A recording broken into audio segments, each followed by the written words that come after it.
In our morning rounds, important news in the fight against colon cancer. A new report from the American Cancer Society says rates plunged 30% in the last 10 years for those 50 and older. The reason? Early screenings. Colonoscopies nearly tripled from 19% in 2000 to 55% in 2010. Our Dr. Jon LaPook was with us. Good morning, John. Good morning. How big a deal is this? This is a huge deal. As a gastroenterologist, I'm just blown away by this. 30% drop in 10 years is unbelievable. And if you look at people 65 and over, it's even more. From 2000 to 2008, the rate went down about 3.6%. And then in 2008 to 2010, it just plunged to 7.2%. That's amazing. There's this dramatic correlation between increased screenings and lower deaths. Preventative medicine works. Why do you think there have been more screenings?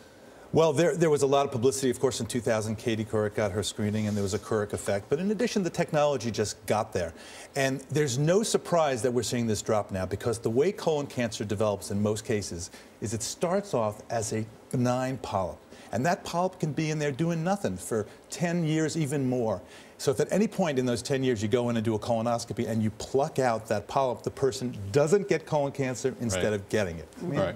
So the lesson is, obviously you should get screened. I mean, it's when? You got to get screened. Well, you should get screened if you have no risk factors at 50. If there's a risk factor like a family history at 40, there could be other reasons to have it. Or if 10 years before the earliest date where somebody in your family got it. Now, African Americans are at particular risk. They have a higher mortality rate. They don't get screened as much right now, and we have to really make a better effort. So some people are saying screen African Americans at 45. So just to be clear again, for an average adult, it's 50 years old. If you have a history of colon cancer, you should go at age 40? At 40. And then there are some other variables depending upon. If somebody in your family got colon cancer for some reason at 40, maybe you do it at 30, because it takes about 10 years for the colon cancer to develop. John, is the increased access to health care and insurance particularly, do you think that's playing a role in this? I think that is playing a role, and you're seeing a higher screening rate in people 65 and over. But still, about 23 million Americans